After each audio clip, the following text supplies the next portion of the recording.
The first meeting happened on Relay Station Kappa 3, in the commercial exchange bay that the station's administrators had designated for interspecies trade activity, and that smelled, depending on where you stood, of machine oil or recycled atmosphere, or the specific sharp chemical signature that the Velcon preferred in their personal environment systems, and that humans found unpleasant without being able to say exactly why. Dayo Okonkwo was 41 years old and had been trading in the ascending corridor for 6 years, which made him one of the longest-operating human-independent merchants in the region. His grandmother Adiz had commanded a pelagic fleet vessel. His mother Dara had designed the colony ships. He had looked at the family tradition of doing difficult things in difficult places, and had decided that the difficult thing he wanted to do was commerce, specifically the commerce of the ascending corridor. The movement of goods between the established relay stations and the ascending cluster's 3 operating colonies, and the growing network of non-compact species that had been discovered in the region above the galactic plane. The ascending corridor was not a convenient trading environment. The distances were enormous, and the transit times were long, and the species that operated in the region were not always well characterized in the commercial databases, and the legal frameworks for interspecies trade were still being developed by the Compact's commercial division, which was doing its best and was approximately 12 years behind the actual situation on the ground. What the ascending corridor had, in place of convenience, was opportunity. The specific opportunity that existed in regions where the infrastructure was being built in real time, and where the beings who arrived early and understood the environment would shape what the environment became. Dayo had arrived early. He understood the environment. He was shaping it in the specific way of a merchant who had decided that his business was not the goods he traded, but the relationships he built, and that relationships in a multi-species environment required a different kind of attention than relationships in a human one. He had learned 6 ascending corridor species languages at working level, which was sufficient for commercial negotiation, and for the specific kind of miscommunication detection that working level fluency provided. The ability to notice when a translation system was rendering something imprecisely, which was different from being able to render it precisely yourself.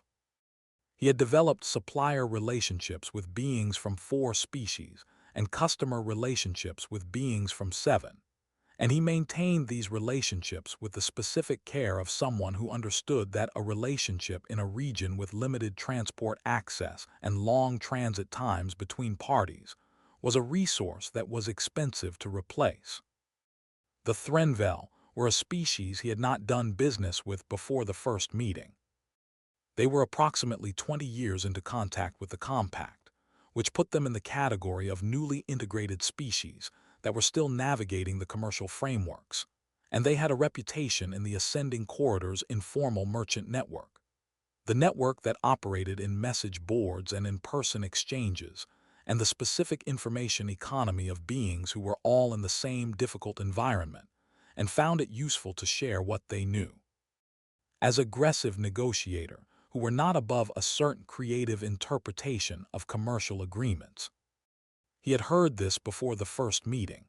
He had filed it as useful background information and had not altered his intention to attend the meeting, because aggressive negotiators who were creative with agreements were a feature of every commercial environment he had ever operated in, and the appropriate response was preparation, not avoidance.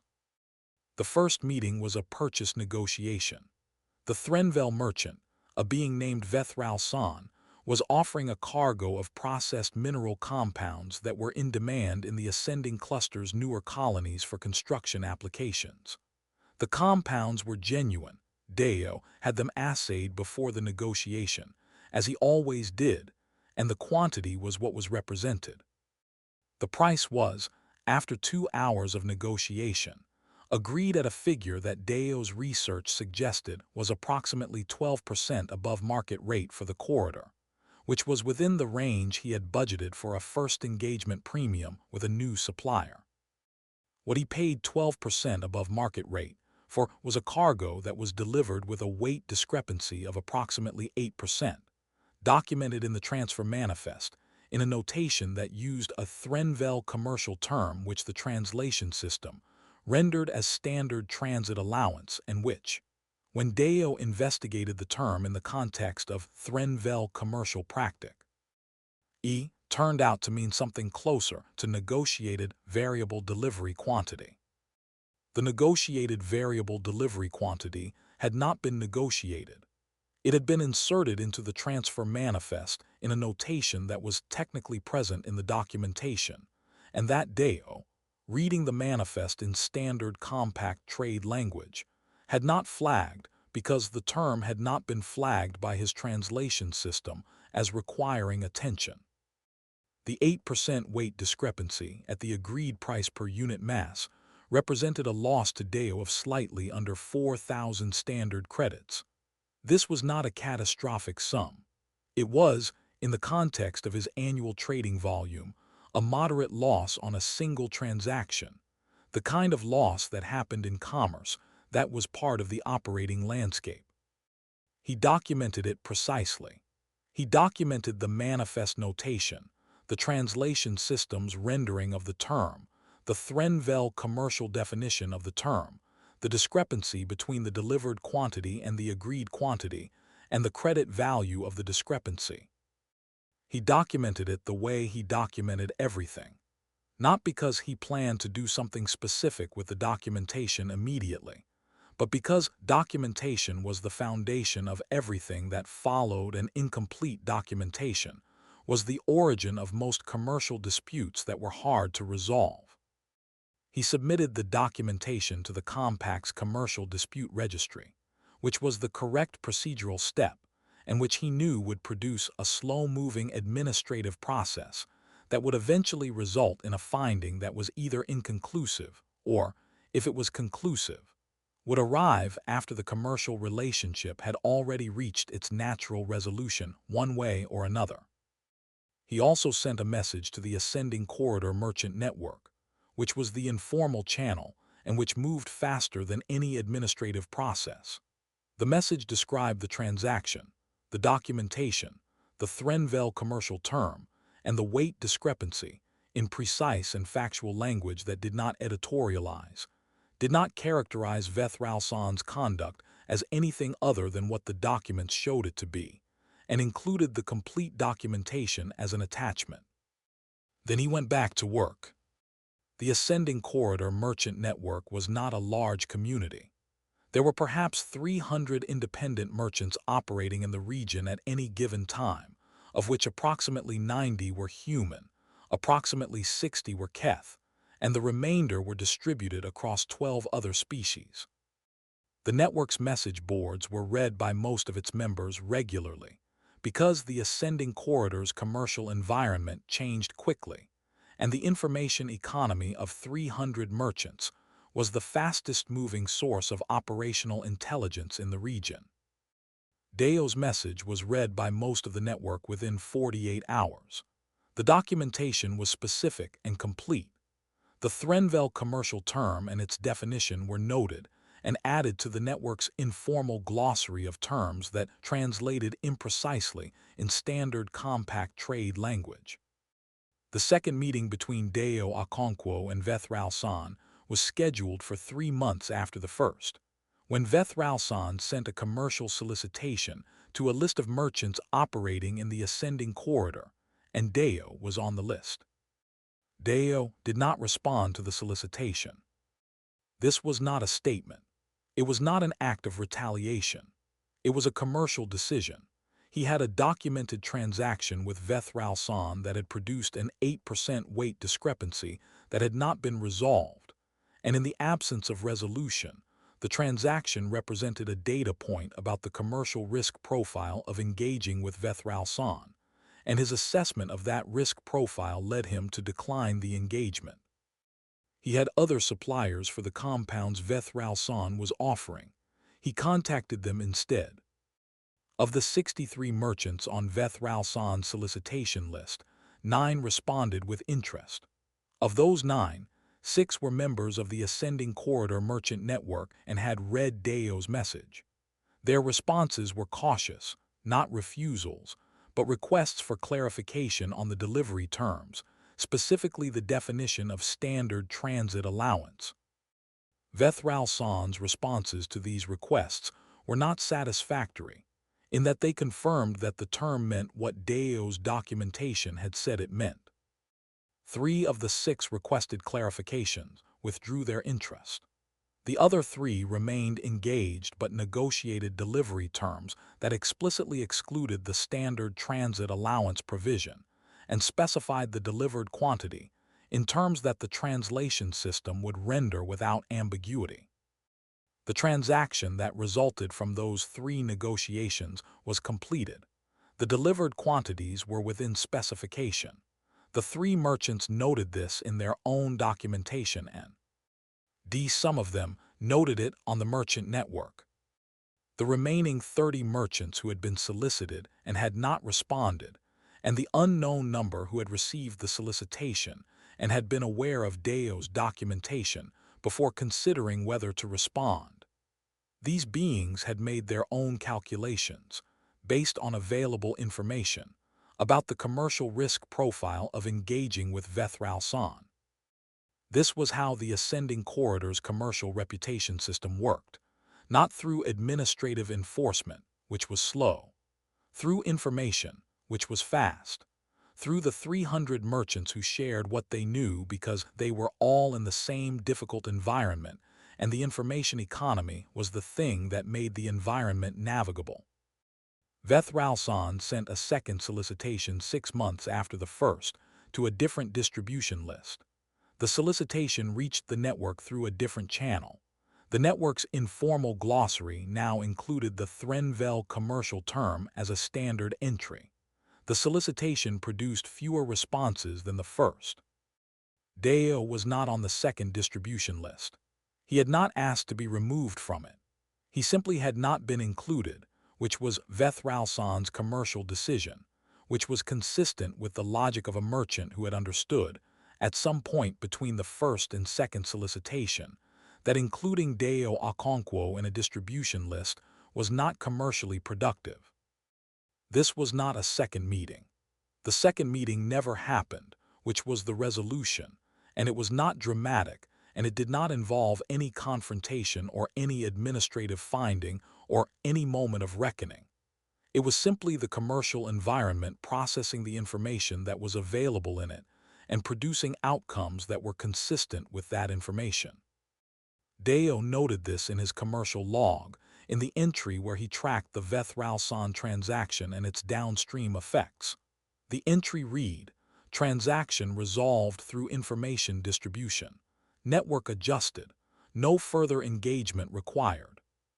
He closed the entry and moved to the next one. The Ascending Corridor was full of next ones. There were new species being encountered as the relay chain extended, and the colony ships moved further into the region above the plain, and each new species represented a new commercial relationship to be built, carefully, with the specific attention that careful relationships required. There were existing relationships to be maintained. The Sarethvel, whom his cousin Elan had treated on the Velsareth, and whose commercial contacts had subsequently reached out to the Ascending Corridor Merchant Network. Because the Sarethvel's trading network and humanities relay chain had overlapping geography and complementary goods profiles. There were the 3 operating colonies in the Ascending Cluster, each of which had needs that were specific to its stage of development, and that changed as the development progressed, requiring a merchant who paid attention to what was needed now rather than assuming that what was needed 6 months ago was still what was needed today. He paid attention. This was the work, and the work was long, and the Ascending Corridor was large, and he had been here 6 years and intended to be here for 60 more. He sent Elan a message because they sent each other messages in the specific way of cousins who were both working in the same direction and found the parallel useful. The message said, "Threnvel situation resolved. Documentation approach worked as intended. The network is the enforcement mechanism. It moves faster than any administrative process, and it runs on information that is already in the system. I think this is the right model for the ascending corridor's commercial law situation, which is 12 years behind the actual environment. We do not need to wait for the compact's commercial division to catch up. We need to build the network so the information moves correctly. Elon's response came 4 days later, which was fast given the relay distances. It said, "The body's immune system works the same way. Not central enforcement, distributed information about what is harmful, shared through the system faster than any central authority could process it. You have built a commercial immune system. Grandmother would say you learned the room." He read this twice and then he wrote back, "Tell grandmother I said hello, and also that the ascending corridor's commercial environment is a room I am still learning. There is a great deal up here." He sent the message. He went back to work. Outside the viewport of his trading vessel, a mid-sized carrier named the Ascending 3, because he had bought it from the colony ship program and had kept the name because the name was right. The stars of the ascending corridor were the stars above the plane, fewer per unit of sky, more space between them, the specific quality of a region that was still becoming what it was going to be. He had 6 years of understanding of this region, and the understanding was not yet complete and would not be complete for a long time, and this was not a problem but a feature. The ascending corridor's incompleteness was what made it possible to shape, and shaping it was the work, and the work was worth doing. He thought about Vethralson, not with anger, because anger was not a useful commercial emotion, and he had trained himself out of it over 6 years of transactions that did not all resolve in his favor. With the specific analytical attention he brought to transactions that produced information, because every transaction produced information, and the information was the asset.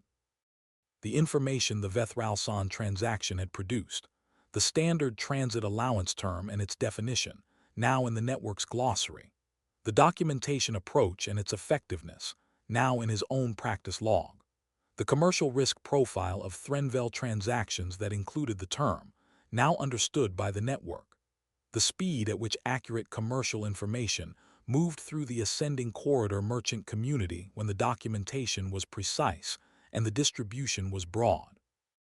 This was worth 4,000 credits, possibly significantly more, over the time horizon in which the network would use that information to calibrate its commercial relationships with Threnville merchants. He wrote a note in his commercial log, in the section where he kept observations rather than transactions, the section that his mother had told him to maintain when he started the business, and that he had maintained because his mother was invariably right about things. The note said, "The ascending corridor's commercial law situation is incomplete. The compact's frameworks are 12 years behind. In the absence of formal enforcement mechanisms, the operating standard is information quality. Who knows what, how accurately, how quickly.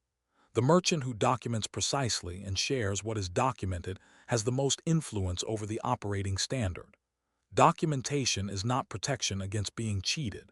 It is the mechanism by which being cheated once becomes the basis for not being cheated again, by that party or by parties that party resembles. The key is the network. The key is the documentation. The key is that the information moves." He read the note back. He added one line at the bottom, "The second meeting never happened. That is the outcome. That is sufficient." He closed the log. He checked the transit schedule for the next leg of the route, which was a cargo run from Kappa 11 to the second ascending colony, carrying biological substrate compounds that the colony's agricultural systems needed, and that were not yet locally available because the colony was in its 3rd year, and the agricultural infrastructure was still being calibrated to the local conditions. 3rd year was the difficult year for ascending colonies.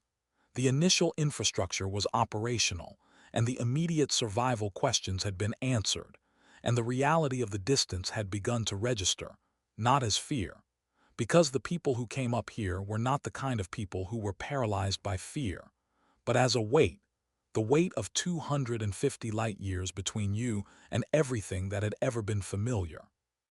The colonies in their third year needed goods, and they needed the sense that the goods would keep coming, that the relay chain was real and the merchant network was real, and the choice to come here was not an isolation but a location.